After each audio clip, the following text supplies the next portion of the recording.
The bowling center at Red Rock has seen its share of incredible PBA memories over the years. Will we see another one again this year? Find out next as we bring you round 2 of the PBA Tour Finals right now on CBS Sports Network.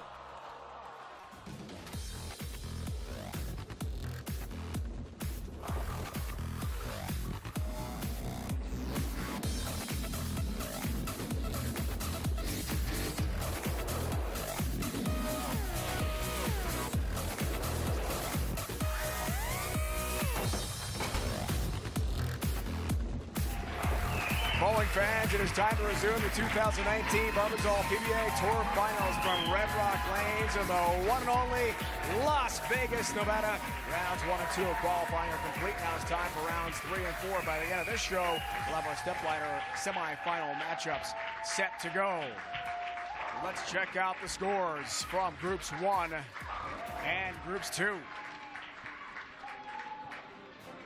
In Group 1, E.J. Tackett Spectacular. 5:20. Bill O'Neill not far behind at 5:13. Belmonte and Prather have got some work to do after their first 2 games of qualifying. Group 2, Jacob Buttriff, the lone lefty, and the young superstar. 5:03. Simonson, Kent, and Anderson chasing Jacob Buttriff. Welcome back to Vegas. Dave Ryan, Randy Peterson, my Hall of Fame broadcast partner. We're joined by Chris Barnes, lane level as well. All right, impressions from rounds 1 and 2 of qualifying. We've got a 2-horse race and a 1-horse race so far in the 2 groups, right? Yeah, you really do. Bill O'Neill and E.J. Tackett really separated themselves. Belmonte is 80 and 90 back of those 2 respectfully. And Chris Prather's just trying to find some resemblance of timing. In our other group, it's starting to look like Jacob Buttriff is going to pretty much lead that side. Anthony Simonson does have an outside chance. But when you look at how far behind these players are, when the scores are this high, it's extremely difficult to make up that much ground with only 2 games left. A lot of bowling left. However, Jason Belmonte, who's been so great throughout this season and his career, is chasing the leaders right now. So, Chris Barnes, I want to ask you about Belmo in particular. What does he have to do to get back in this thing? Well, in my opinion, he's probably going to have to abandon the big slow wheel, and he's going to have to get a little closer to it, use his power, and go into shot-making mode and just out-shot make him. But he's so far behind with 2 guys that are really lined up. I think he's going to have a really tough go catching up with both Bill and E.J. Chris, thank you. Barbasol PBA Tour Finals resume from Vegas in a moment here on CBS Sports Network. More qualifying, all leading eventually to the stepladder finals. From Las Vegas. The Barbasol PBA Tour Finals presented by Red Rock Casino Resort and Spa on CBS Sports Network is sponsored by Go Bowling. Promotional offers, tips to improve your game, news, or to locate a bowling center near you. Log on to gobowling.com. Great to be back at Red Rock. 830 rooms, a 3-acre pool area. It's spectacular. Randy, our lane conditions. The lower rev guys are going to go real straight like we saw earlier. Belmonte's going to get way in, and he's going to really hook it. And, of course, we only have one lefty, and Jacob Buttriff is going to be in this zone here.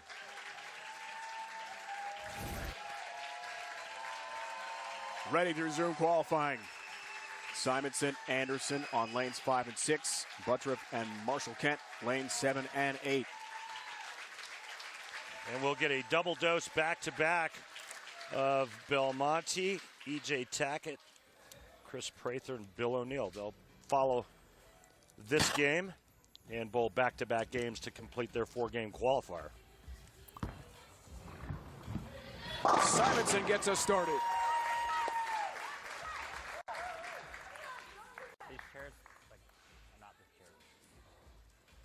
And he does so in style. Group 2 leader, 2 seed, 5:03. His score after 2 games of qualifying. Jacob Buttriff, all 10 back again. Did that a lot for 2 games, didn't he? Averaged over 250 for the first 2 games. And if we take a look at Andrew Anderson, trying to find some confidence. That will help move him in the right direction. Holly, Michigan, not far from Flint. reigning player of the year. Looking to regain the greatness. Marshall Kent had some struggles. First 2 games. His 3rd game underway now. 7-pin. Marshall decides on a different bowling ball for this game that he has not used yet. I saw him use that ball in Portland a couple of days ago. He had pretty good success with it. Yeah. Nearly the dreaded 7-10 for Anderson. Back to Marshall. There's a 7-pin. Hey, Chris Barnes, would you rather see Andrew a little softer and opening the lane up a little bit more? I think he's got to soften up a little bit. I think the combination here is a little bit tricky, and over time I've used more of what Marshall did on the right lane, is kind of push it through the front, but with a really strong ball that wants to roll and kind of be smooth in the back. I think that carries a little better here. Andrew's got the smooth part down, but he's so firm right now. I just can't get his ball to go through the pins. I think you're spot on. He's got to get slower. I don't know how much further left he has to move, but he certainly has to get softer. Let it read. So basically what Chris and I are talking about is Andrew creating a little bit more curve or hook or motion. You see that last shot that Marshall Kent just threw, and you can really see a pronounced back-end ball reaction. Andrew's ball reaction looks kind of soft down lane. And we think that maybe he should get a little softer and create a little more shape. Maybe trying to go 2 straight, Dave. We'll see. I love the analysis, guys. Great to have Chris with us. Lane level this year in the PBA Tour Finals on CBS Sports Network. It's great to have you back with us, my friend. I missed you, man. Buttra. Wow. Looking good. And I don't see Jacob Buttroff's ball reaction changing a whole lot. So I think it's just going to be that much more difficult to catch him.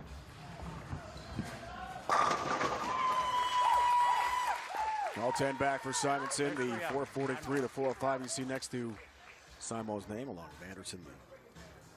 The 2-game qualifying score leading into this 3rd game.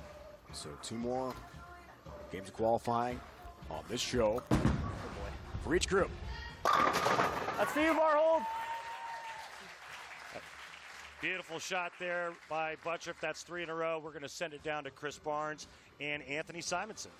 So you're 60 back. Do you have enough ball reaction right now to catch him? Yeah, but I just don't know if I got enough frames. Ball reaction's pretty good, I feel like. Got the understanding of how the pairs are playing, but when he gets striking, he's hard to catch up. But we're going to give it a run and see what happens. There you go. Back to you guys in the booth. Thanks, Chris. Good job. Marshall Kent tried that one ball for 1 shot. Changed in the 2nd frame. He's going to stay with it. 200 in his 1st game, 2nd game, after 207 in the opener.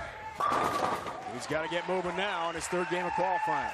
It's so crazy because the ball he started with and that ball react completely different. You know, it's like, all right, why?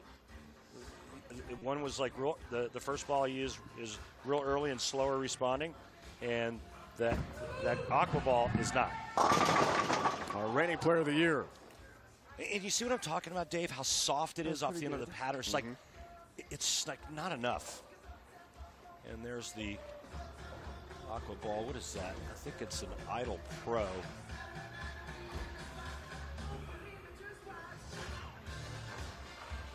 Looks for Turkey, 4th frame, left lane, all 10 back. All right, come on. The bowler has the first 4 strikes in this match.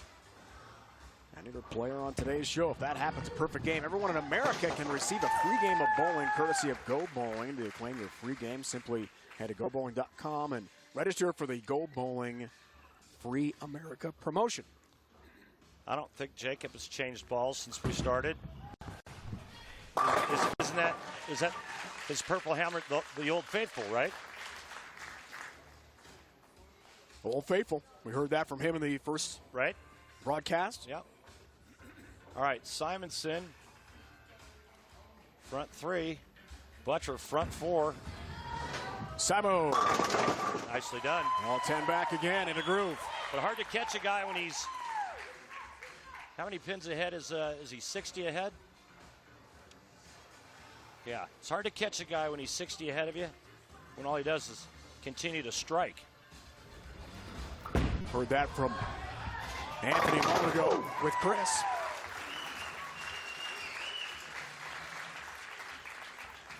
Hey,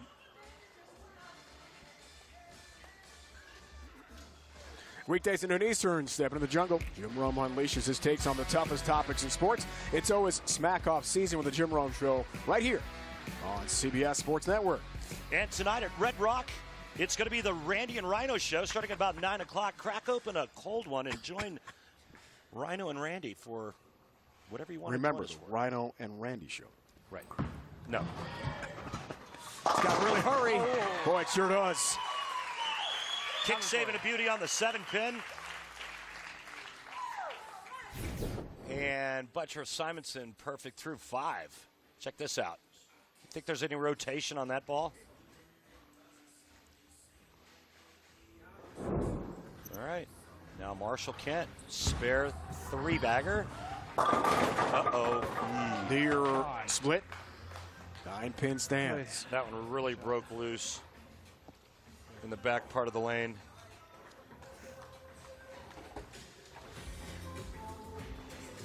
Six shows a year ago, fourth in earnings for Kent. The 7th seed here. 2019 has not been as kind.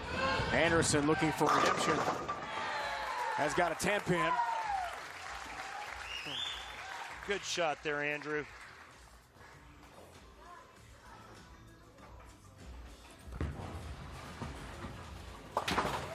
A mark for Kent. I'm thinking of a nickname for Andrew Anderson. So, like, do you like Andy Anderson better? Sure. How about Drew Anderson? Also fine. We need something better than that. We gotta work No, I creative. mean, okay, I'll work on it. Okay. Get back. It's Anderson. And it's a strike, all 10 back. That a boy. Come on. Trying to get some positive energy going here.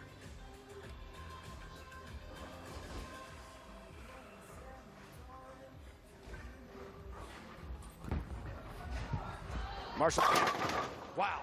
Good looking shot, 10-pin stand. He told us last night he's practiced so hard, a lot of video work. His confidence level was sky high entering qualifying here at the PBA Tour Finals. A little late reaction on that shot there, and I think that's what caused the ringing 10. There's a 10, midway point. Group 2 qualifying game 3 from Las Vegas. Our qualifying rolls on for the PBA Tour Finals in Las Vegas. Time now, Randy, for the track technique with Jacob Buttrick. Yeah, let's take a look at how unique this young man is, and it starts with how he rolls his wrist up underneath the bowling ball. Check this out right there. Don't try that at home, folks. And then that rotation is just massive. Now we're going to take a look at what he does with his feet. I want you to watch the end of this as he starts sliding into the foul line. Ball goes past his ankle, and the foot keeps going like he's bowling on roller skates. That is amazing. So many unique aspects of the approach and delivery of Jacob Buttrick, the lefty. At 5:03, the 2-game qualifying count. Simonson behind him. 4:43. It's Group 2. Buttrick, Simonson, Anderson, Kent. Group 1 is Belmonte, Tackett, Prather, and Bill O'Neill. And E.J. Tackett, the overall leader through 2 games. Simonson blisters the rack. He's one of the best on tour for a reason. It's amazing at that young of an age that he's as mentally strong as he is. It's just incredible. Wants a re-rack. Chris Marshall. Well, you've done everything. Your carry's been lousy. What's going through your head? What are you going to try and do? I talked to Jim a little bit at the break. I think I'm going to make a little move left and kind of soften up and just try to create a different angle in the pocket. But, I mean, at this point, I feel like I've tried so many things, so I might have to do something crazy. Put your finger on it. Too long, too short, too much angle, not enough. What's going on? A little bit of all the above, feels like. But I think, if anything, I might be going too long. and so I might need to just get the ball over a little earlier. All right, good luck. So thanks. Back to the pretty guys in the booth. Oh, thanks, Chris. We appreciate that. All 10 back for Simonson. So something crazy, Randy. He mentioned a moment ago with Chris. What might he try? What else can you do at this point? Well, I think Marshall was spot on. The gym that he was referring to is tour rep Jim Callahan. But oh my! When his ball goes too long down the lane with that much power and speed, it's not going to strike. It's not going through the pins the right way. So he needs the ball to start reading a little bit sooner to smooth out that down lane reaction. Simonson, perfect through 7. Butcher finally missing, and it was only due to a stone 9. Heard that fan reaction a moment ago. Anderson still trying to find that groove. Well, he looks like he's found a little something. I hope you were watching, Michael. Single pin conversion, no problem there for Buttriff. A hometown hero, originally from Vegas. A lot of family and friends, he told us last night, would be here.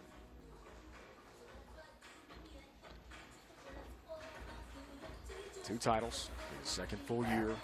2018 leading the PBA Tour Player of the Year honors for the youngster from Michigan.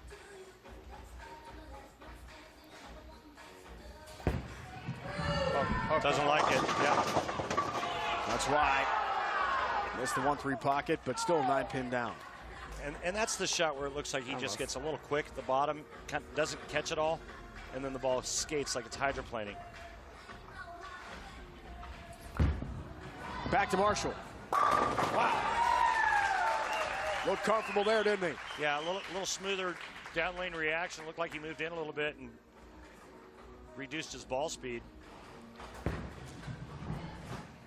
Everything about Andrew Anderson, though, is kind of old school, right? He's got that, like, B-17 pilot, bomber pilot's hairdo. He's got that old school kind of game, real high backswing, you know, and just kind of down and in player. Absolutely. Hard not to like him. Central casting with that. Yeah, it's hard not to like him. Former Rookie of the Year, Marshall Kent. Felt so ready to win here in Vegas. And searching for the pocket. And he crosses over. Could have been a lot worse. Stands with just a 10-pin here. Now, Simonson, this guy's definitely in predator mode. Is he ever? Front 7 already, looking for the front 8. Continue perfection. Simo, how about it? No, sir. 3, 6, 9, 10. A lot up. I'm going to go out on a limb and say that's not a right-hander's favorite spare to shoot at. You're supposed to say, why is that, Randy? Why is that, Randy? I don't know this sport. I have no idea. It's because of the back pin, the 9 pin. Yeah. What? Not easy to cover, but does find all 4. 3, 6, 9, 10. Backup ball. Now it makes sense. I couldn't see it in my monitor. He threw a backup ball at this. At this shot. Is that incredible, people? Oh, we know he can do goodness. it. We didn't know he pulled off here today, and he did. Oh, my goodness. And he's got that is awesome. He's got such a good look hooking it traditionally, from, you know, with what a right-hander would do right to left. I wonder what would happen if he threw a backup ball on his fill shot. Uh-oh. All right. It looked like he looked up, and he still got away with it. High-five in the fans. He's always cordial with everyone. Very likable young man.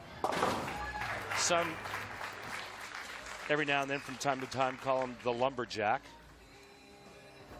Do you call him that? I don't. I call him Simo. I call him good. Really good. Anderson. His foundation frame of this game. Across 5. All 10 down. Come on.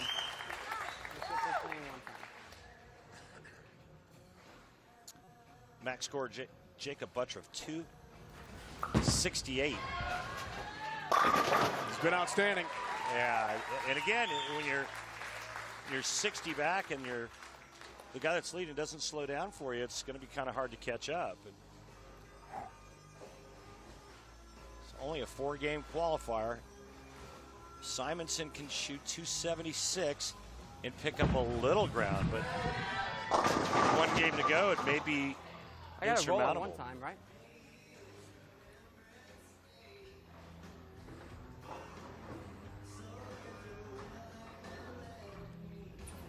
The ninth for Kent. 10 pin, no dice.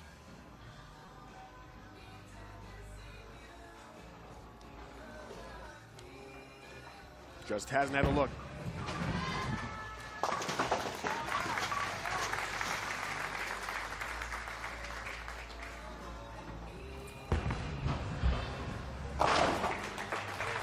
There's the 10. There's the mark in the ninth frame. I don't know what to try. This is third game of qualifying. Marshall Kent and Anderson could actually tie for third.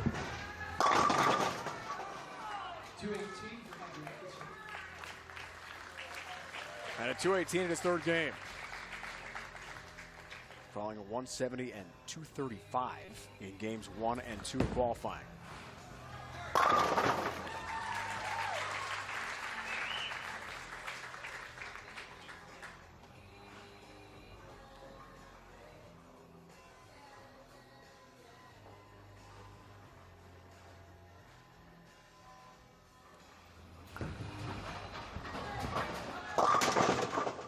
Trouble on that lane. He looked like he set it early, and the ball grabbed the lane immediately, going through the nose, leaving the 310 baby split. Marshall Kent, a spare, and he will be in third by a pin. Oh, boy. Uh-oh. Whoa! Not so fast. Yeah. Trying to get a score real quick. 4-10 split at the end of Marshall Kent's game here. If he Simon with a baby split here. Back up again. There it is. Beautiful. The backup ball, second time. You think he's been practicing and working on that? Yes, he has. That is sweet. We have a tie between Marshall Kent and Andrew Anderson.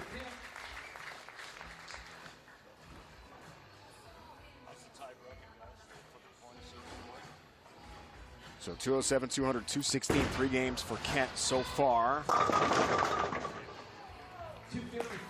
255 for Simonson. Yeah. Picking up his third game. Here's Buttriff. Yeah. So Kent and Anderson tied with 1 game to go. Buttriff is going to increase his lead. Simonson 255. It's going to be Buttriff, Simonson, and then Anderson and Kent tied for third and fourth with 1 to play. That'll be our last game on this telecast today. Don't forget, 3 more live shows tomorrow. Starting at what time, Dave? Noon Pacific, 3 in the East. No. I'm telling you, that's the story. Okay, I'm buying in. I'm drinking the Kool-Aid, my friend. 3 Eastern. 3 Eastern. Yeah. Buttriff being the 260s, he will add a few more sticks to his lead.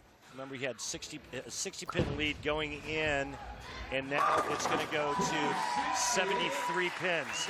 So he's got a 73-pin lead for the stepladder finals with a game to go. 268, third game of qualifying. Our hammer tough spare replays. Got to be Anthony Simonson in the 8th frame. Randy, the backup ball. This is incredible. And he made the baby split doing this. Wow. Did it twice, you're right. I mean, he got really lucky to make that. He got some good pin action, but he made the baby split like he's been doing it his whole life. Game 3 for Group 2 qualifying in the books, and Buttriff is the man so far here in Vegas. Group 1, Game 3, still to come.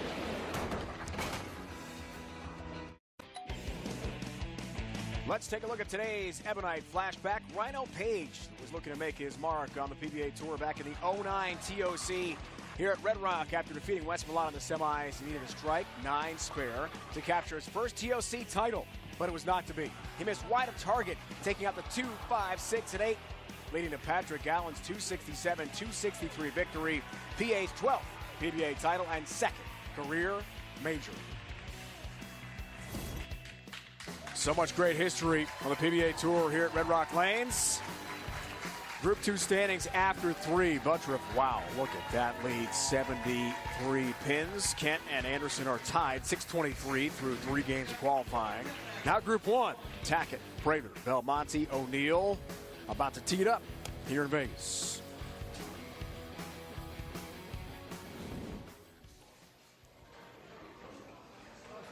EJ Tackett, the 2-game leader. Followed by O'Neill. Belmonte and Prather. Chris Prather needed some answers. See if he got those in his brief time off between games of qualifying. We're about to find out how this unfolds. Buttriff, the lone lefty, spectacular through 3. Tackett starts this game and qualifying again for Group 1. Yeah, on that slick lane 5, it's been the tightest lane of the 4 lanes.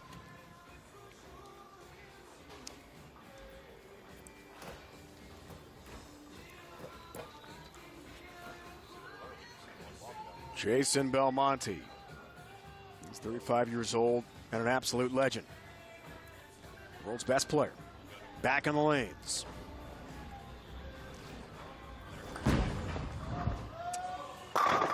That looks better. The defending champ, a good start to this game of qualifying. Chris Barnes, you watch the guys warm up. You watch the game before this group. What's your take, and what do you see going on out there? Well, EJ looked pretty comfortable. I think he hasn't had much trouble, even though Anthony was, considerably far left of him. Billy had a couple shots get away from him. I think as long as he gets a good start, though, he's back on the same pair again. And so I would expect more of the same overall from Billy. Thanks, Chris.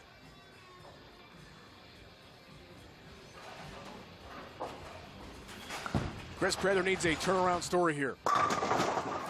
That's a good start. We need to try to create some momentum going into the step-ladder finals. O'Neill, 81-pin lead over Belmonte.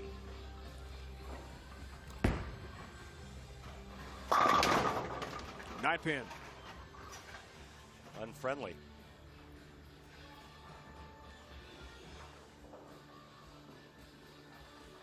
Interesting to chat with Bill last night about his game and adjustments as he gets older. From the mid-lane transition.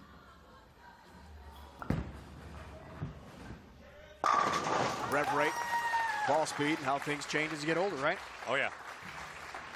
Well, you heard EJ Tackett when Chris interviewed him.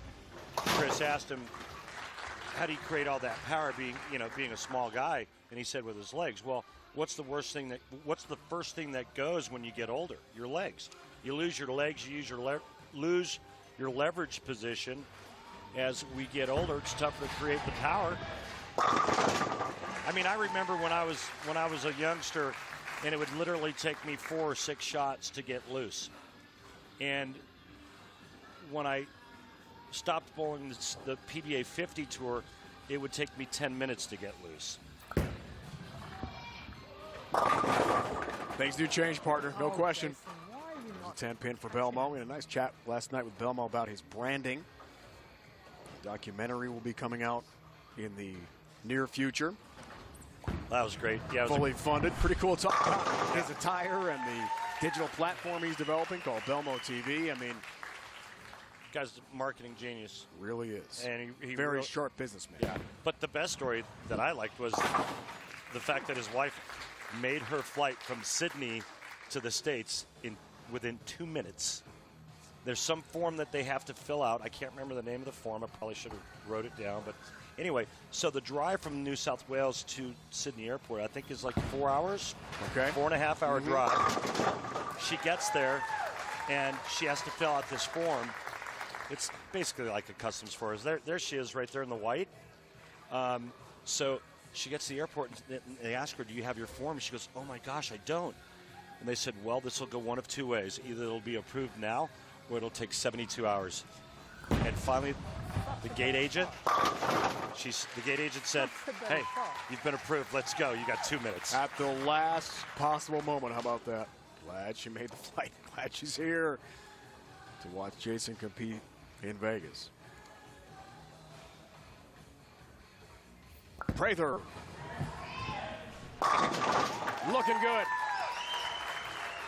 That's better. Belmo and Chris. Well, Jason, what are you doing different from round one? Yeah, well, look, the left pair is considerably different from each other. The right lane hooks so much more than the left lane. So coming to this pair, I didn't really know which way it was going to be. We didn't get a whole lot of practice, but it feels a lot more like the left lane, which is fine as long as they're both the same. I'm just really not making great shots out there. It's you know, it's been a quick turnaround time from Portland. I think I need a good night's sleep tonight. You know, EJ and Billy have certainly adapted a lot better, and that's something that I'm going to have to learn to get better at, is when I'm not feeling really comfortable out on the lanes, how to still throw my better shots, because today has been it's been pretty disappointing. But you know, with this format, still alive to fight another day, where I've got to come back and really make better shots and put a lot more pressure on these guys. Live and learn and advance. That's how it goes. Back to you as a move. Chris, even for the best in the world, you're learning on the job. And the good news is, with qualifying leading to the stepladder finals, there is time at the PBA Tour finals to get back in the game.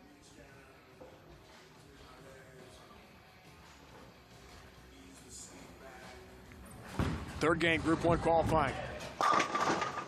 Ringing 10-pin for EJ. Interesting start to their third game, this group.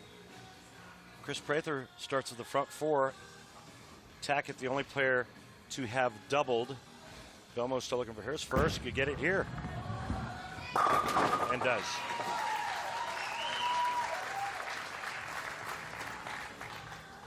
Much better for Belmo.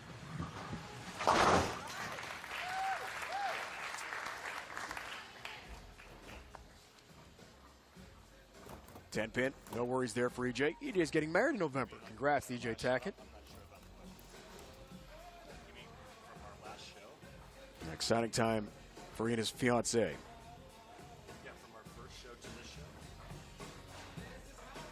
Right after the U.S. Open in North Carolina. So we'd love to have the wedding present be a U.S. Open championship. Yeah. That'd be cool. Belmo.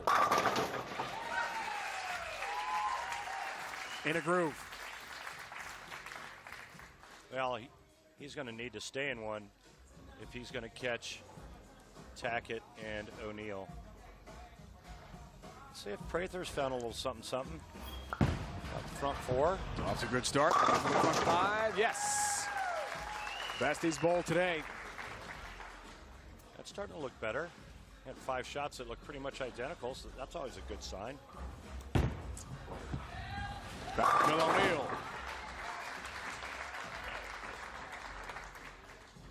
Hey, Chris Barnes, Randy Peterson here. Prather is gotten off to his best start, and something looks different in our monitors. Have you picked up anything from watching him these first 5 frames? Yeah, pretty. I think for the most part, he's just gone to slower speed. He's softened things up a little bit. He's rolling it, and he's just found a little rhythm, which he didn't have earlier. We'll try and get with him here in the second half of the game and talk to him and see what he's seeing. Okay, thanks, JC.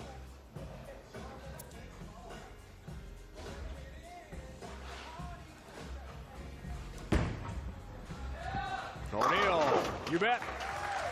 Feeling it now. Bill Toes last night, up and down career at this point.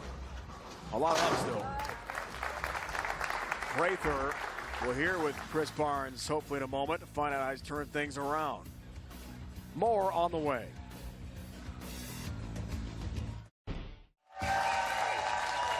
Time now for our Columbia 300 fun fact. The 8 players in this year's Barbasol PBA Tour Finals have combined for 64 titles, 18 majors, 6 Player of the Year awards, and 4 Rookie of the Year honors. How about that? What a feel.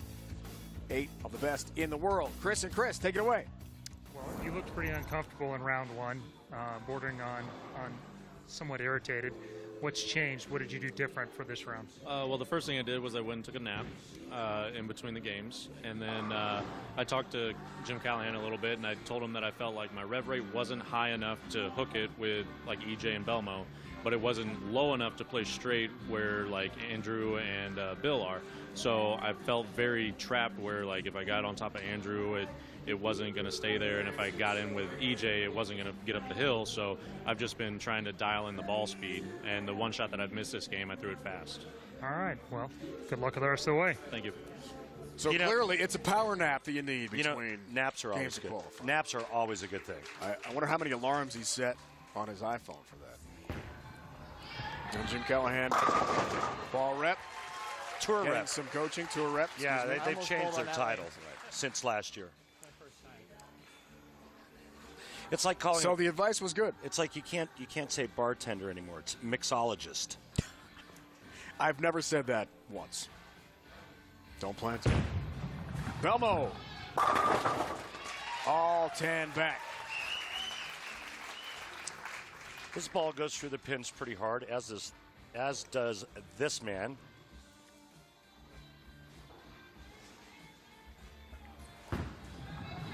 Seven. Attack it. Works on a strike.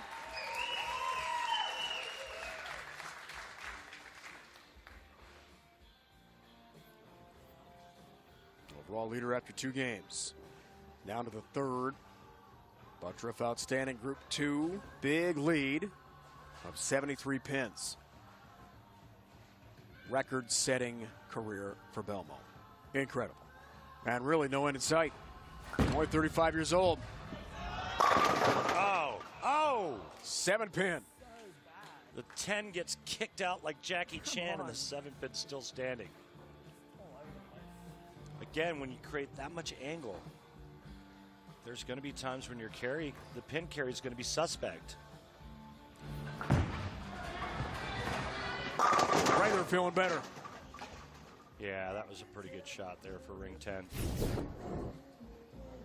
Watch this crazy carry. So steep through the front. I mean, that was like 23 to like 3.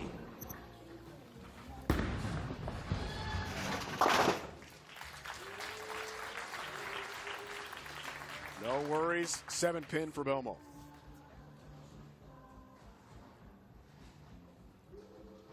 $100,000 it came with that.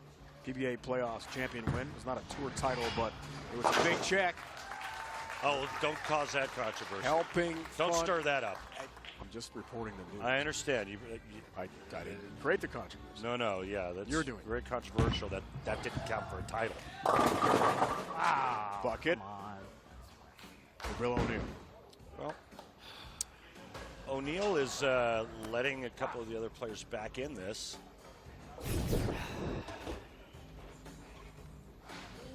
Ball never grabbed the lane.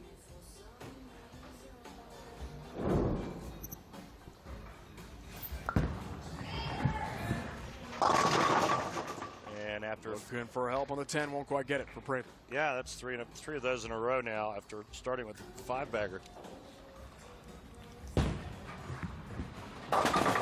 Nice conversion for O'Neill. And he covers the bucket perfectly. He's not happy. You can see that.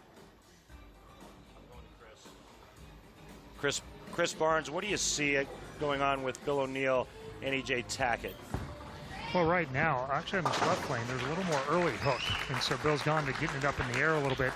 That last shot, he just didn't catch it on the up. He got it on the lane a little bit smoother and went long on him, and it caused the bucket. I expect this one will get the full business.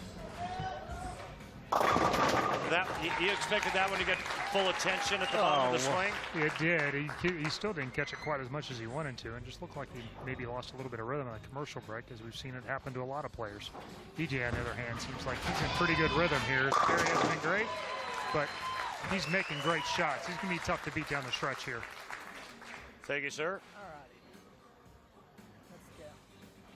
That push work. Here's a guy right now thinking about striking out and making the 2 leaders think about it.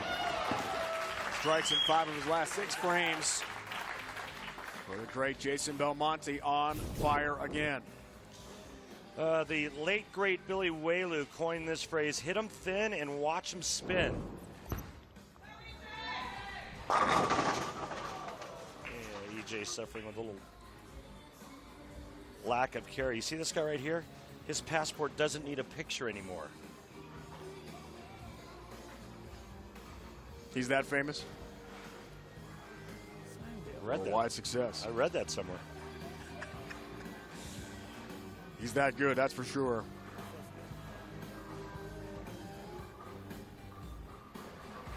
Ninth frame. Game 3 qualifying. That was a violent collision when the ball hit the 1-3 pocket and the 6-pin flew around the 10. Dirty. Ringing 10 pin for Belmo. Watch how fast the second pin to the right goes around the 10. Woo!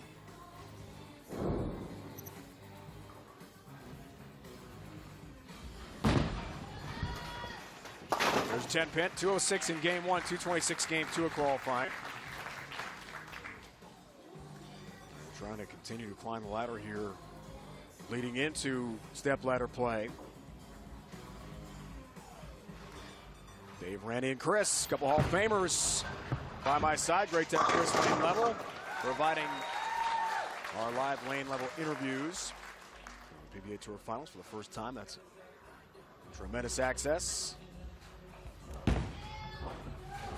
That looked pretty good there. It looked like he gave that one his full attention, and then ball reaction down lane was much better.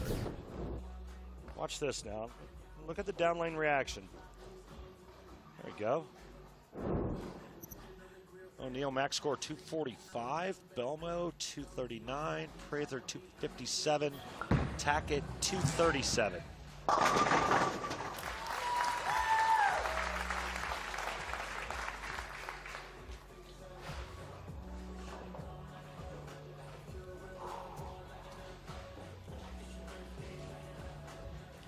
Love how Bill tries to keep his chin up through the approach. The 8 seed, cross the deck for the 10. We went to a roll-off last week in one of our matches, and O'Neal gets up, and the ball hit the pocket kind of like this, and both the 7 and the 10 were standing up, Dave, and the pin came across and took both of them out. That's awesome. It's pretty cool. Well, thank you very little. 246 with a spare for Prather. O'Neal 245. If he takes it off the sheet, meaning strikes out. Yeah, a little wide. Oh, it's terrible. Not a very good shot for Bill. 234 with a spare. 9 pin mark. 246 for Prather. Clearly that nap really helped him after 206 and 193 in his first 2 games of qualifying. Nice effort for Prather. 4 pin O'Neal. Listen, when we go to break, I'm going to catch me a little nap. And just come back whenever you're ready. Chris and I will just keep talking. I'll text you. Barnes can fill in for me. I mean, he's got this covered. You guys are both awesome. Wait, what? Who do you like better? Don't make me. No, who do you like Don't better? put me in that position. Okay, fine. I like you both the same. Okay. Belmo. Whoa. Trip 10. Now that's big because, you know, he's got an opportunity to pick up a couple if Tackett doesn't strike on his next ball. But really, that biggie was that 9th frame for Belmonte. Oh, man. Yeah, Belmonte's 10-pin in the 9th is huge because if he struck there and then strikes out, he could pick up 20 pins. And now, no. So now he's not going to pick up anything. In fact, he's going to lose a few to O'Neal. He'll pick up 2 on Tackett.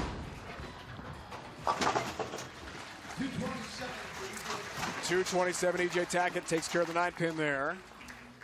The overall leader after 2 rounds of qualifying, 2 games, 267, 253 scores.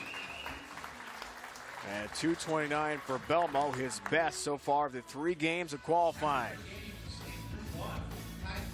Great bowling from Vegas and Red Rock Lanes. It's here on CBS Sports Network.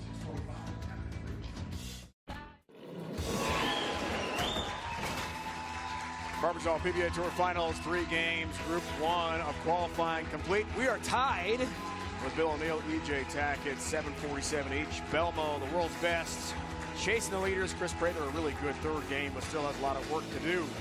Time now for the Go Bowling with Randy segment. We got a video that was submitted by a fan to Go Bowling for Randy. Hi, Take a look Steve at. Peck from Lucky Strike Lanes in Lowell, New York. I'm having issues with my balance at the foul line. Randy, can you help me?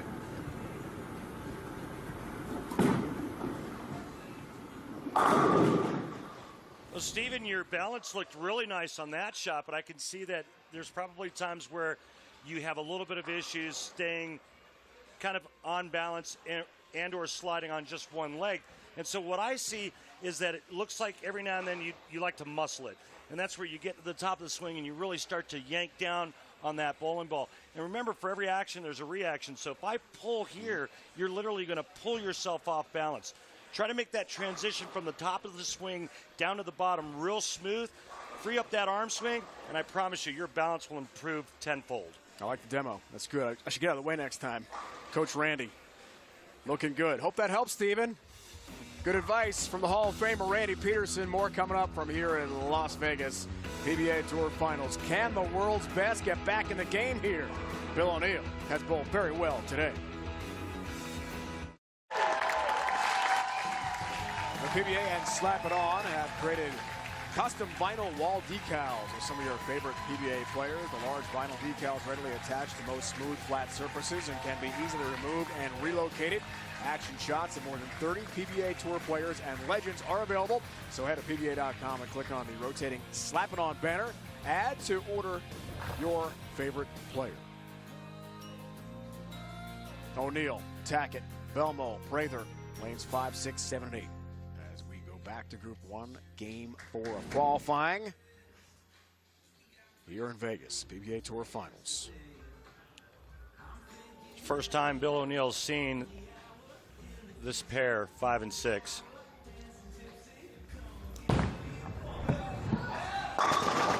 Pretty good start, I'd say, for the first time. 747 is 3-game total, tied with Tackett on top of the Group 1 leaderboard in qualifying. The legend Belmo is back.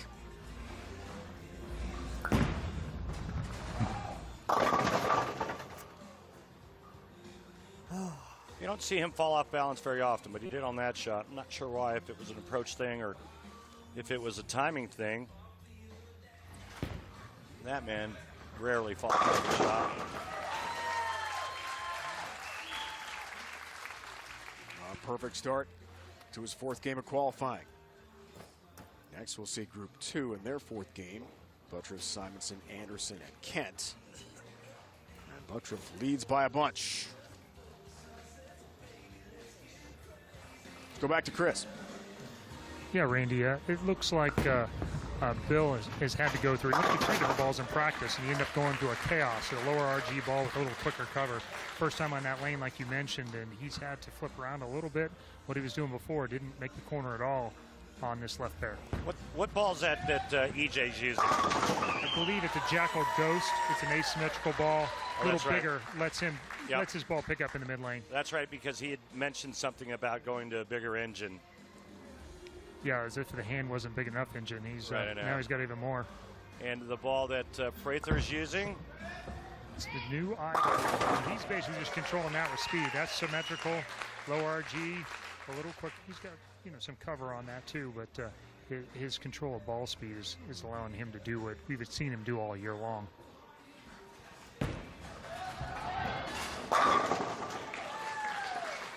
.747 for both O'Neill and Tackett, and they start this game perfect through 2.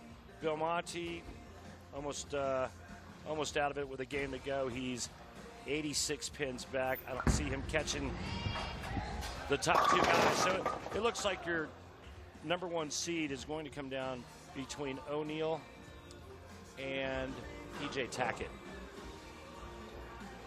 4 game scratch totals for each player will be used to determine the seeding for a separate stepladder final in each group.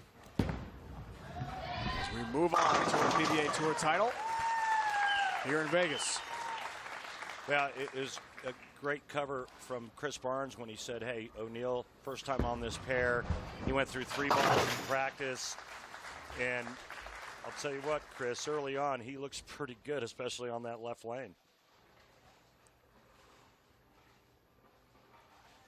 He's feeling it. Tackett. Another good shot. Yes, it was.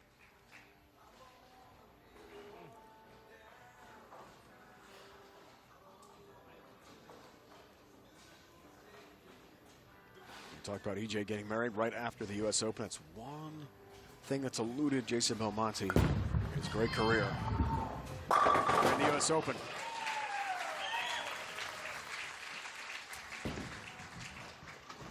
That last shot that Belmonte threw almost looked like he tried to roll it end over end more.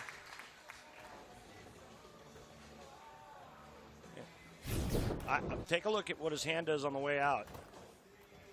Yeah, that looked like it had maybe a pinch more roll to it, but I mean, people think that, especially the haters of the two-handed no-thumb style, is that all you do is put your 2 fingers in it and then chuck it down on the lane. But if you think about it, with a higher rev rate and higher speed, I would think that the release point would be that much more critical. Chris, what say you? Yeah, axis rotation is paramount, and that's what separates Jason from all the rest of them is his touch, speed control, and his ability to change his axis rotation to control shape off the back of the lane. Same thing we talked about EJ earlier. One of the things that set these guys apart is they change the shapes through their change of axis rotations. And right now, actually looks like EJ needs to get a little bit more around it. It's starting to get a little bit flat on him. And so by getting a little more around it, the ball would continue a little bit more when it comes off the end of the pattern. Yeah, it's normally not a big problem for EJ with that much rev rate. If he can get it to the pocket, it knocks him over. One of the rare times he flat 10s ever.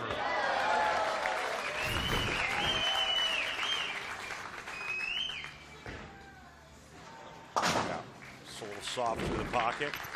Tell you what, Chris Prather's last strike was kind of impressive. He's thrown a few of them that have gotten way further right than what he was playing earlier and actually made it back. His touch looks like it's finally dialed in a little bit.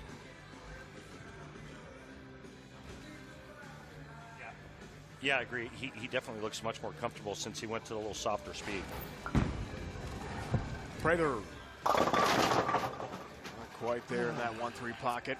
2-4 up.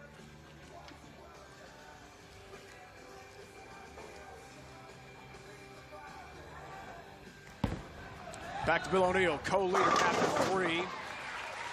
And he shreds the rack. All 10 back into the pit.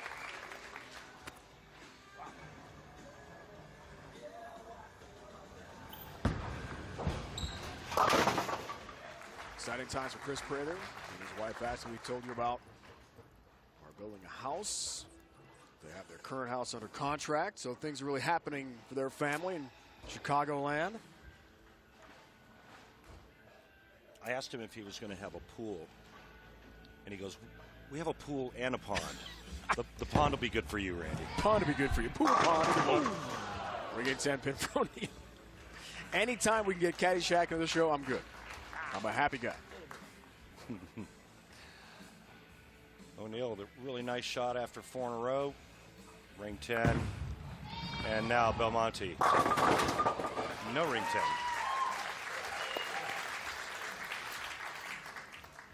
Just not enough frames, I don't think, my friend, for Belmonte to get anywhere out of where he's at, which is currently 3rd.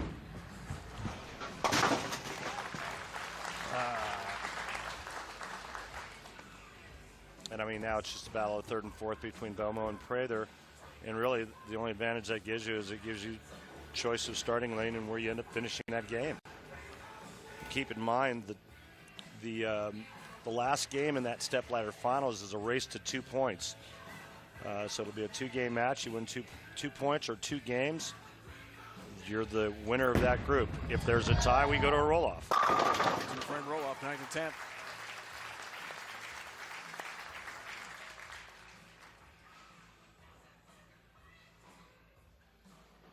Fifth for EJ.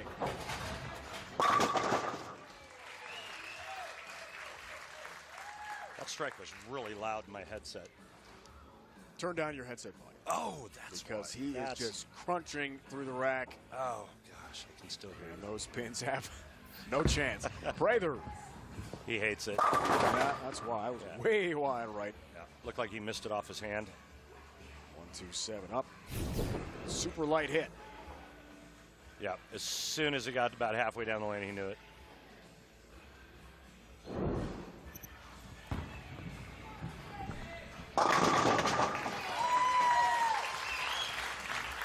EJ Tackett still looking good.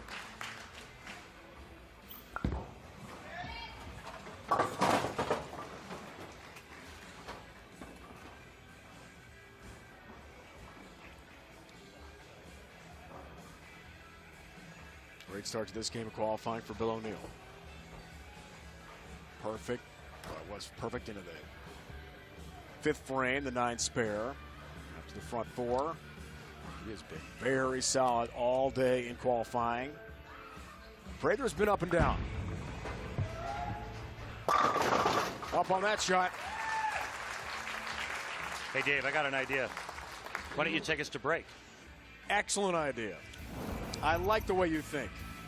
Barbasol PBA Tour Finals from Red Rock Lane, rolling on here on CBS Sports Network. All right, Randy, time for our Barbasol close shave of the day. Chris Prather is the subject. Third frame across the deck. Little tap on the tee. Well, that was a pocket 7-10.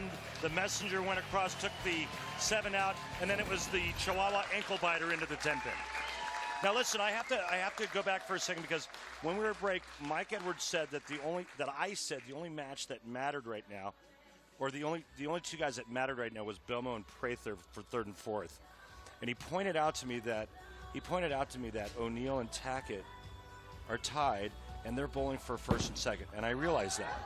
And I didn't mean it to sound like what they were doing isn't important, because it is. And as soon as Mike flips that scoreboard around, I'm going to give you an update as to what the scores are. So O'Neill's at 229 right now. Tackett's at 218. Can go to 228 if he strikes in the 7th. Belmonte's got spare 5 bagging.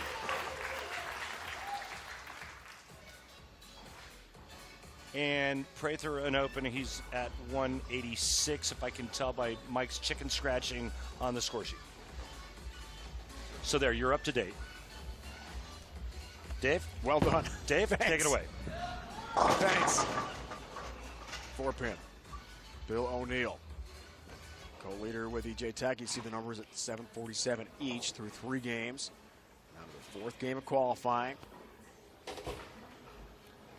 Belmonte can shoot 290, but he's 86 pins behind Tackett and O'Neill.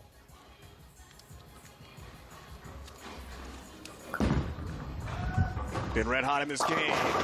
7th frame. All 10 back. 60 feet to success.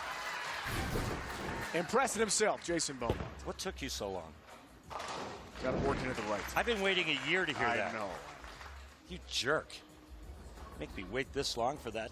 It's the greatest line in bowling. Ah, shucks. Thanks. All right. Maybe not the greatest, but it's pretty good. 7th for Prather.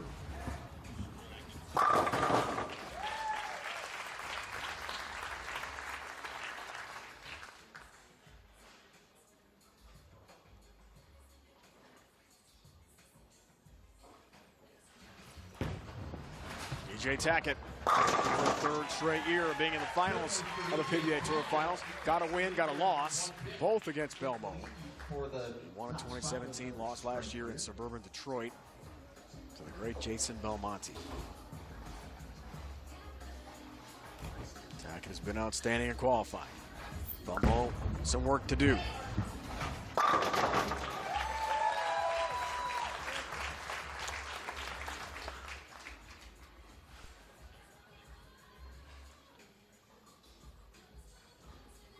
E.J. Tackett to take the lead over O'Neal with a strike here. Looks for a four-bagger in the 8th. Whoa. That was a can opener.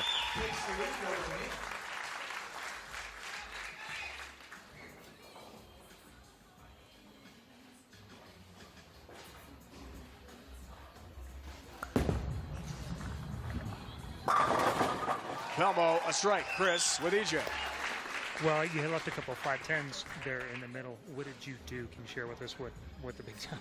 Yeah, the ball just got a little too forward and got a little flat, so all I did was just tuck my pinky, cheat at one, and try to back my ball speed off and get around a little bit more till the ball make the corner. Great shots. Got you back to the lead. Thank you. Back to the pretty guys. Guys, come for a second. Relax, please. Yeah. Dave, he must be talking about you. That's fine. I just got Either back that in or my he eye. needs a He said guys. or he needs a new script for his He glasses. said guys, plural. Lovely access this year, PBA Tour Finals. EJ giving us the very latest on his adjustments.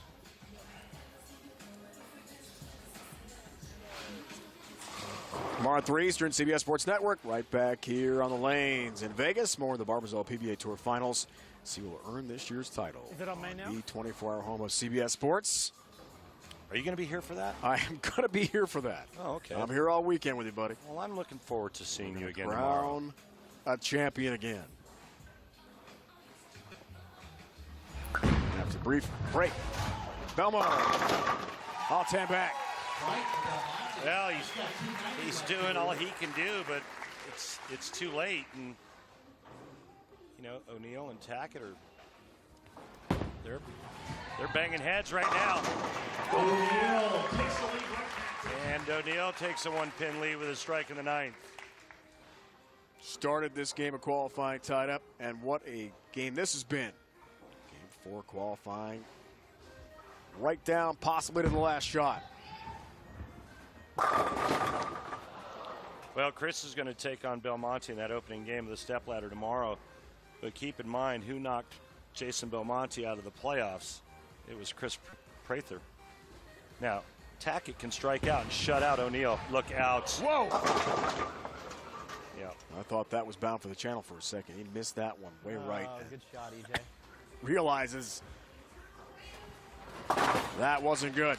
He got it into the no-fly zone. Yeah, they're slick out there. Maybe another inch to the right, and it was 0. And it's frustrating when you ace as many shots as EJ does, and he does throw a ton of really, really good shots, and then all of a sudden you throw that shot, and you're like, where the hell did that come from? What happened? He was working on a four-bagger too.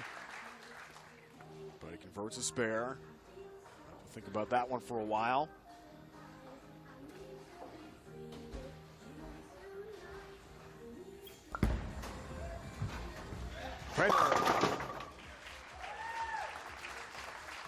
He's looked much better this second 2 games than he did the first 2.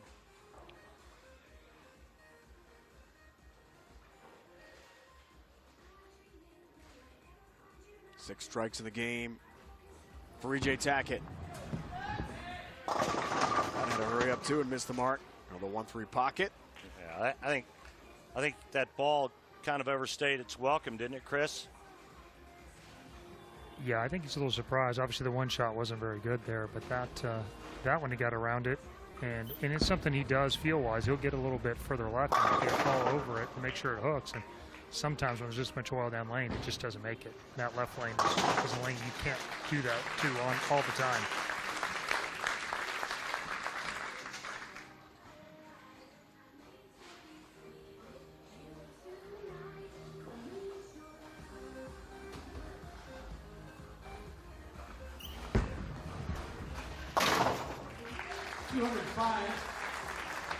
A 205 for Chris Prather.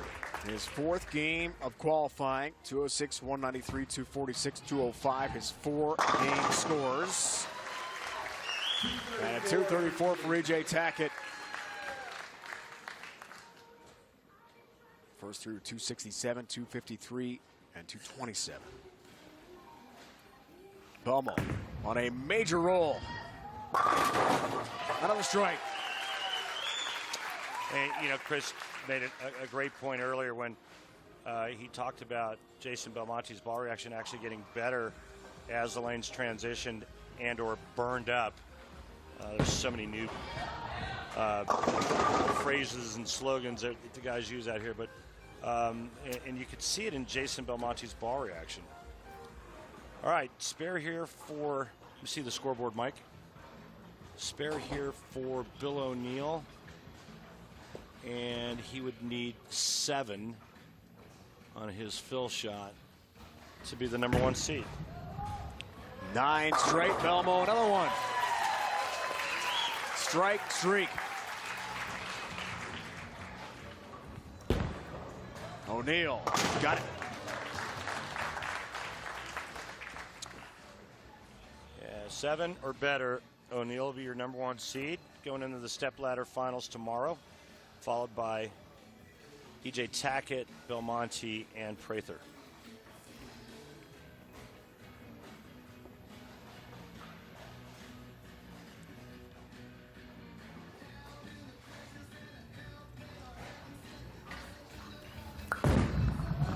What a game for Belmo.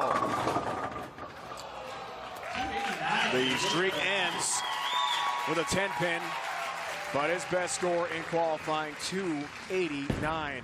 Oh, boy. All right, that's 8. And a 236 for O'Neill. 4 games, Group 1 qualifying complete for the PBA Tour Finals. More on the way.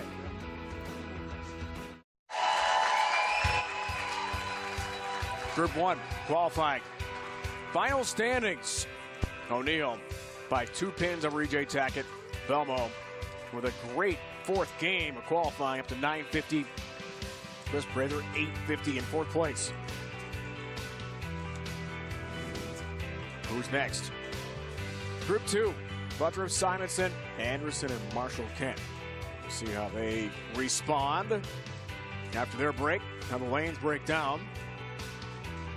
Game 4 qualifying, Group 2, about to unfold here in Vegas. Here we go. Your Group 1 recap, sir, is? Well, I think it was just the steadiness of O'Neill and Tackett, and then it just came down to the 10th frame of that last game.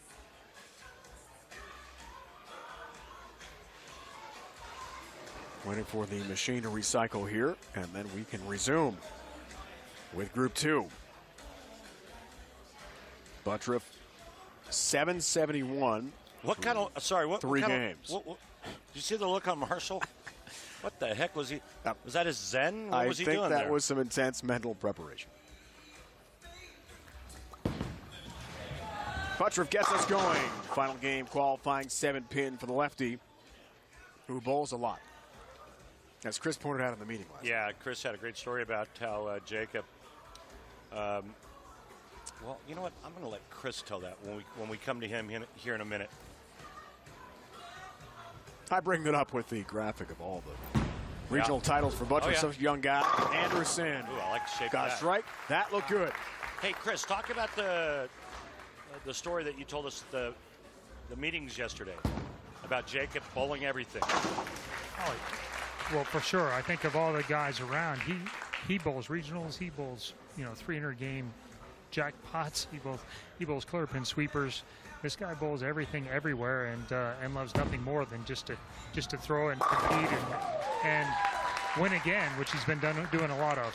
Yeah, but what about the story about you guys were, was it national, or it was the Bowler's Journal? Oh, we were bowling the Weber Cup. You're bowling the Weber Cup. We bowl the Weber Cup. We get done with the day. He drags his ball out of Mandalay Bay. It's about 1.5 miles to the front.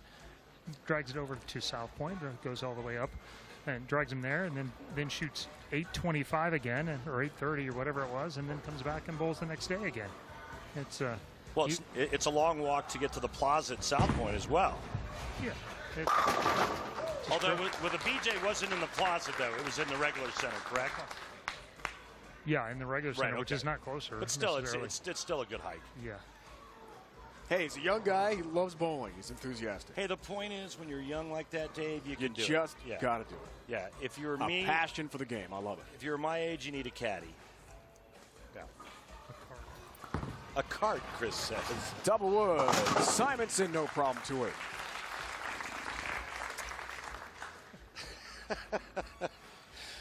Oh, that Barnes guy. His poor wife, Linda.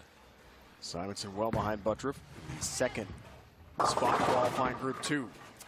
Look out. So, Chris, now right out of the gate, Anderson is hooking it.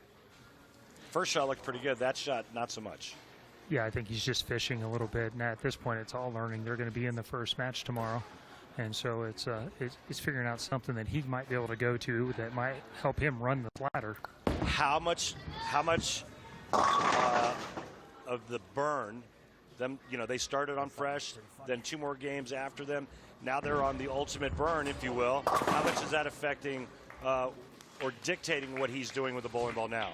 Well, as you said earlier, his ball was pretty flat down lane already, and he was using a lot of shell, and so it's almost impossible for him to do that at this point without throwing it slower. And I think even then, once he moved left, he had the ball down, and then he had to really gear down to let his ball get some time to make it around.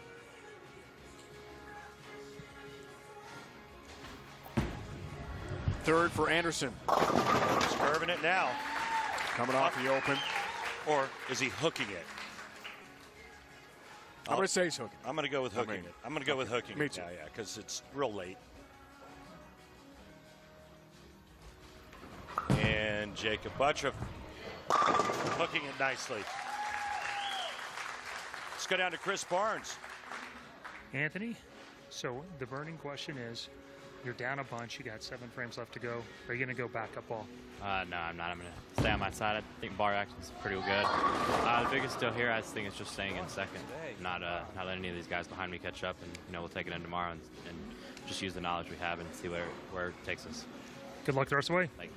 The hard-hitting journalism you've come to love. Back to you guys in the booth. It's good work over there, Barnesy. Thank you. I'm going to change Chris's name to Peter Parker. All day, this young man's been comfortable. Hey, Chris, nobody's catching him out of this group, are they? No chance at all that these guys are going to run him down now. Yeah. He only needed, I think, 214 or so to make it anyway. Yeah. And now it's less now that Anthony has a miss.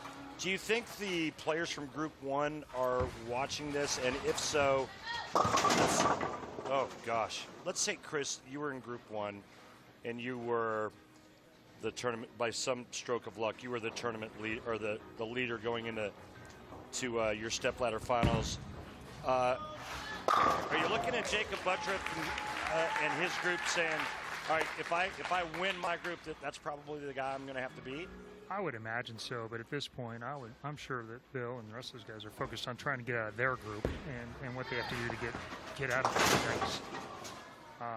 But yeah, at this point, it sure looks like this is Jacob's group to win or lose. He seems to have the most control of his own fate.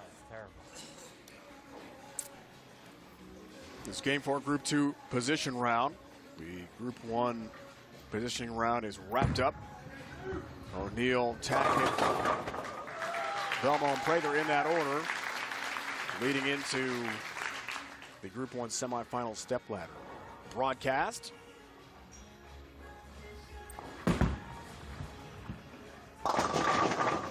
Good bounce back there for Simonson.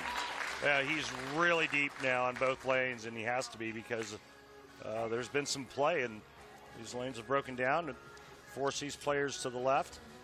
But we've seen Anthony do some crazy things and some pretty spectacular things, like throw it halfway down the lane in the air. 2 backup ball spares. That was incredible.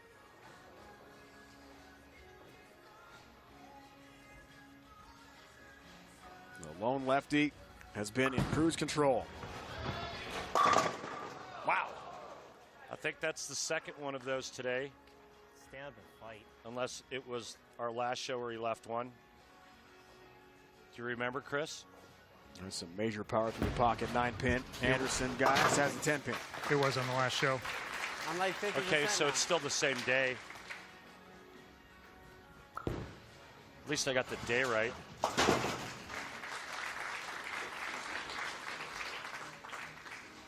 Chris and Andrew. Andrew, you know, I'm really proud of you digging into your versatility tricks here today, but you've gone away from playing up the lane. What's going on?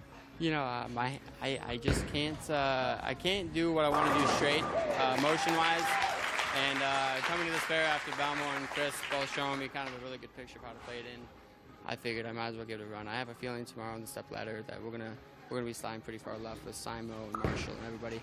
I don't think straight's the right idea for me anymore, so we're gonna try this for a while. Thanks for the insight. Well, CB, it's all about building toward the semifinals and trying to climb that ladder within your group. So today, a learning experience, but a lot of work to do in this group. Chasing Buttriff. Some fun for Marshall. Yeah, a bit of a sarcastic hands in the air reaction from Marshall as he finally catches a little break. But Marshall right now could, well, a real nice 279 game and can still run down Simonson for second. 75 back, 279 pace. Simonson is at 181. Tall order, but still doable.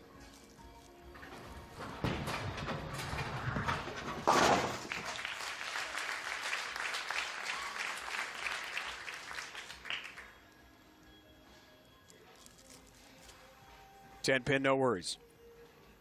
Chris, if you were Anthony Simonson, what would you do now? Well, he's talked about he wanted to be a little bit conservative. He's not going to take a lot of chances. He's going with his wheelhouse, just throwing it slow, and he's going to arc it in there. He's got to get in rhythm, though, and he's in big trouble right now. He really probably needs to move back to the right a little bit, shut his angles down just a little, take his chances with carry. Well, 9 spare is way better than 2-8-10. And right now, with a miss here, he's going to be in the 160s. Again, remember, Marshall Kent is going at a 279 clip. Try the backup ball again, not this time. Had been 2 for 2 on the backup ball spares, but the 10 pin still stands. And ooh, oh, careful. He's frustrated. Home stretch, Group 2, Game 4 qualifying. Position round here.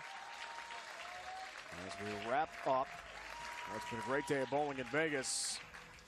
Group 1 leader Bill O'Neill, followed by E.J. Tackett, Belmonte, Prather, 3rd and 4th place. Buttriff missing that target. He didn't like it at all, did he? Hated it. His hand missed the 1-2 pocket. He's bored right now. There's nobody pushing him. He's bored. He's like, man, this is a cakewalk. I've got no one on my tail. Let me just get this thing over with so I can grab the #1 spot. Anderson up and down day, and that's way off again. It's going to get worse. On 210 and a 170, followed by 235 and 218 games. Buttriff across the lane. Attaboy. And he kicks out the 7 for a really nice split conversion spare. Nicely done by Jacob Buttriff. 3-7. And a nice conversion there for Jacob. And guys, they're making everything. The answer for Anderson. You can call him the answer. That's a cool nickname. The answer. What do you think? That's all right. I mean, it's been used. Sports, of course. Still pretty cool. Who was the answer in hoops? AI, right? Wasn't it Allen Iverson? Allen Iverson, yeah. Almost called him Alvin Iverson. You did, though. You saved it. Andrew Anderson gets all 10 down. Big shot here for Mr. Simonson. As Marshall Kent is breathing down his neck. And I think he did exactly what Chris Barnes said. Was he moved a little bit right and kind of backed his hand out a little bit and closed up his angles. But Marshall Kent still has a little something to say. But he's got to have them all. Well, now he needs help from Simonson. Oh my gosh. Marshall's never quite found the groove, hovering right around 200 for each of his first 3 games of qualifying here in Group 2. Simo's bowled well, but some troubles here. Out. The stretch run in the 2-8-10, the double wood, tough to contend with. As we saw his frustration a few moments ago. Marshall misses the 10. Guess you're leaving Whoa. nothing. You're going to miss one. Simonson gives him the gift right there, as you can see, 2-8-10, and then Marshall steps up and whiffs the 10 pin. You see the scoreboard, Mike, thanks. 246 max. Simonson, if he misses this, back up. Watch Here it. we go Watch again. It. Oh, my. Oh. So he's 2 for 4 in the qualifying with that backup spare attempt. Misses the 10 pin. Marshall can still get to second now because Marshall could still shoot 246. Simonson is at 155. It's going to be worse than that. 2-10 split. Wow, I thought for a minute that was Simonson that just threw that ball. I look up to the monitor and I see the same ball going down the lane.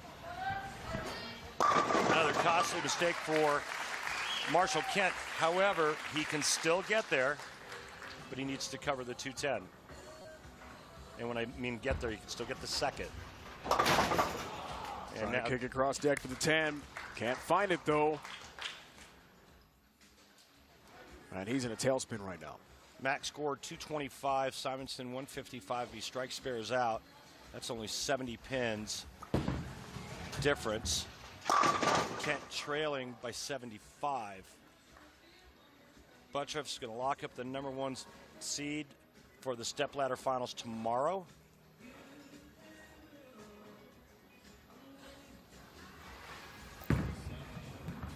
Get there.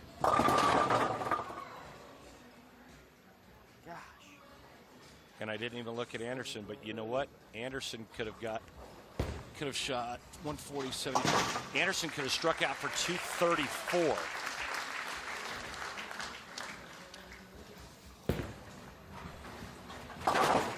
That won't happen. Does have a 10 pin there.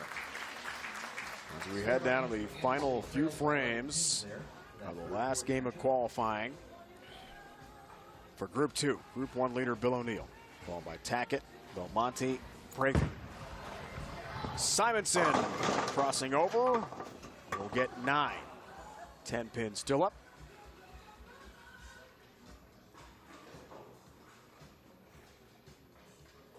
All right, max score for Andrew now 214. Kent 224. Buttroff can shoot 228. Shot there.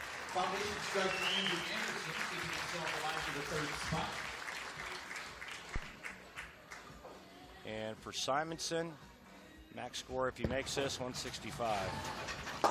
So we talk about the numbers and the positioning, and there's a 10 pin. He's excited about that spare. I want a grade from you, Randy, for this group. I'm going to break down these guys, how they've been, and what they've got to look forward to for the next round. Man, you know, Buttroff's got a huge advantage being the only lefty on that side of the lane. Plus he's able to do what he likes to do. And so that's a big advantage for Jacob. And I think Jacob's the one that everybody's looking at to beat. Marshall Kent's bowled really, really well.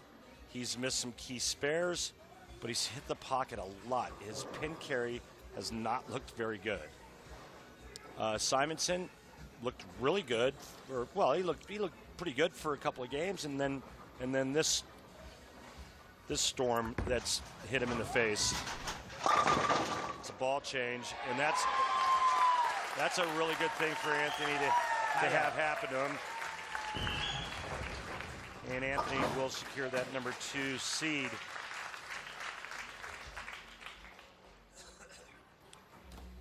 Marshall So 4 versus 3, and then the winner versus 2, and climb the ladder. Yeah. Race of 2 points in the semifinals. Group 1 and Group 2 step ladders. leading us to eventually the championship show and a PBA Tour title.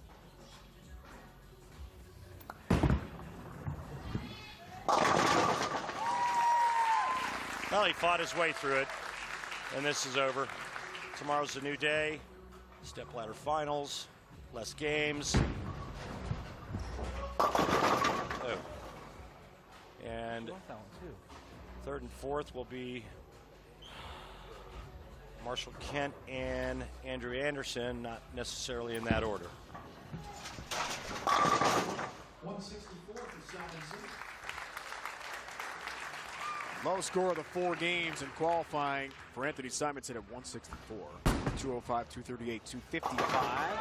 Nice conversion for Marshall Kent. That was sweet. Still very flustered. I doubt this guy's feeling much frustration. The lefty cruising with shots like that. He's just out on an island.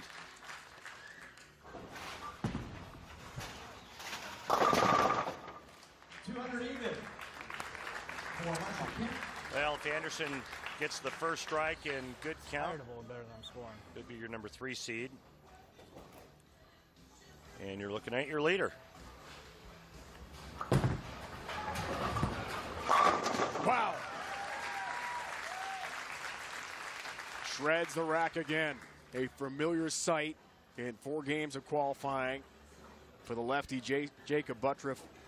He's out of Arizona now, but originally from Las Vegas.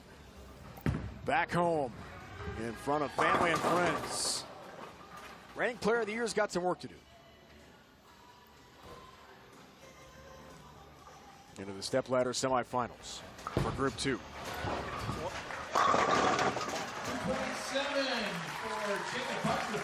What a day of bowling for Jacob Buttriff. 227, 4th game of qualifying. After 237, 266, 268. And Anderson looking to wrap things up. Marshall Kent is officially 3rd, Andrew Anderson 4th. So Kent will be the 3 seed. And Anderson, number 4, heading into the stepladder semifinals. Here from Red Rock Lanes. Oh, no. Get there. Good attempt. Game 4, Group 2. In the books now from Las Vegas.